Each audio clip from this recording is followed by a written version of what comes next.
ഇതേ നോക്കിയേ, ഇന്ന് സൂപ്പർ നെറ്റ് കോട്ടായുടെ 2 സെറ്റ് ചുരിദാർ സെറ്റുമായിട്ടാണ് വന്നിരിക്കുന്നത്. ഇത് ഒന്ന് ബ്ലൂ കളറ്, ഒന്ന് ബ്ലാക്ക് കളറ്. വളരെ മനോഹരമായിട്ടുള്ള സെറ്റാണിത്. ഇത് ബ്ലാക്ക് കളറിൻ്റെ മെറ്റീരിയലാണ് ഞാൻ ആദ്യം നിങ്ങളെ കാണിക്കാൻ പോകുന്നത്. അതുപോലെ തന്നെയാണ് ബ്ലൂ കളറിൻ്റെ ഇത്. ഇതിൻ്റെ യോക്ക് പോർഷൻ ഇങ്ങനെ ക്രോസ് സ്റ്റിച്ച് വർക്ക് വന്നിരിക്കുന്നു. പ്ലെയിൻ ആണ്, താഴോട്ട് ഭാഗം ബോട്ടം പോർഷൻ താഴെ ഇതാണ് പ്ലെയിൻ ആണ്. ഇതിൻ്റെ യോക്ക് പോർഷൻ വളരെ മനോഹരമായിട്ട് സ്റ്റിച്ച് ചെയ്തിരിക്കുന്ന ക്രോസ് സ്റ്റിച്ചാണ് ഉള്ളത്.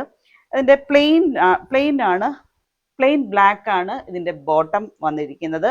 ഇതിൻ്റെ ഷോള് വളരെ ഹൈലൈറ്റ് ചെയ്ത് ഓൾ ഓവർ ഇതിൻ്റെ പ്രിൻ്റ്, അതായത് ഫ്ലവർ ഡിസൈൻ ക്രോസ് സ്റ്റിച്ചിൽ തന്നെ ചെയ്തിരിക്കുന്നു. ഇതാണ് ഇതിൻ്റെ ഷോള്. വളരെ മനോഹരമായിട്ട് വർക്ക് ചെയ്തിരിക്കുന്ന ഒരു ഷോളാണ്. ഇതിൽ 2 എണ്ണത്തിൽ ഏത് വേണമെങ്കിലും നിങ്ങൾക്ക് ഓർഡർ ചെയ്യാവുന്നതാണ്. ഓർഡർ ചെയ്യുന്നതിന് എത്രയും വേഗം നിങ്ങൾ DM ചെയ്യുക.